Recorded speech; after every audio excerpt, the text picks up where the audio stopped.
You have to read here seen with the whistle voice. Sayakulus. Ku contain waw madda. When dhamma come before waw sakina, you stretch waw up to one finger. So stretch here. Sayakulus. How you will read? Sayakulus sufaha'u. So, sufaha, you have to read seen here also with a whistle voice, and ha contain a madde muttasil. This long sign is called mad. When after mad hamza is the next letter, then you stretch mad because of hamza after it up to two fingers. So, sufaha, you have to stretch ha here also. And don't hide the voice of ha. Prominent the voice of ha. Minan. So when this W shaped tashdeed sign comes on noon, you take noon voice into the nose and stretch up to one finger. This is called noon mushaddad gunna. Noon tashdeed gunna. So minan, take noon sound into the nose and stretch it. And do alif madda. When fatha come before alif, you stretch alif up to one finger. Minan nasi. How you will read? Minan. Do gunna properly. This is noon mushaddad gunna. And do alif madda properly. Stretch alif up to one finger. Minan nasi. How? Nasi. Okay, come to the next. It's ma wallahum. Ma contain also alif madda. When fatha come before alif, you stretch alif up to one finger. Wallah. Prominent lam you are reading two times because we prominent tashdeed letter we read it twice. And stretch vertical fatha on lam up to one finger. Ma, stretch it.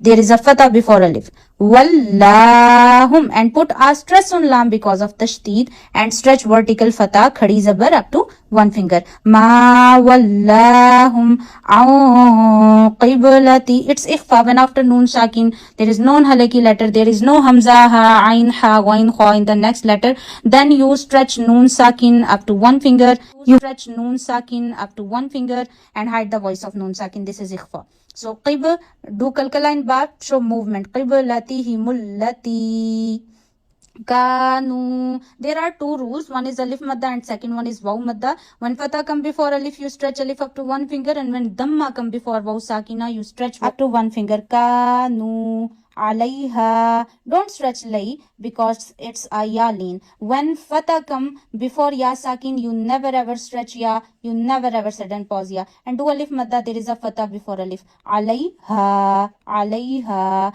And prominent the voice of ain also. Qul lillahil mashriqu. Qul lillah. So read qaf with the thick voice and read lam of Allah in a thin voice. There is a kasra and stretch vertical fatha. Qul lillahil mashriqu wal maghrib. Okay, ba contain a kalkala. When kalkala letters become sakin, then you show clearly movement in the voice of kalkala letter. So there is a ba which is kalkala letter. So maghrib. Yahdi. Do ya madda here. When kasra come before ya sakina, we stretch ya up to one finger. Yahdi man yasha'u. So may contain idgham. When after noon sakin, the letters we join with the form of tashdeed are ya, ra, mim, lam, waw, noon. Except ra and lam, you do gunna while joining ya, mim, waw, noon. So stretch it. Man yasha'u. Stretch mad because of hamza after it up to two fingers. Yasha'u.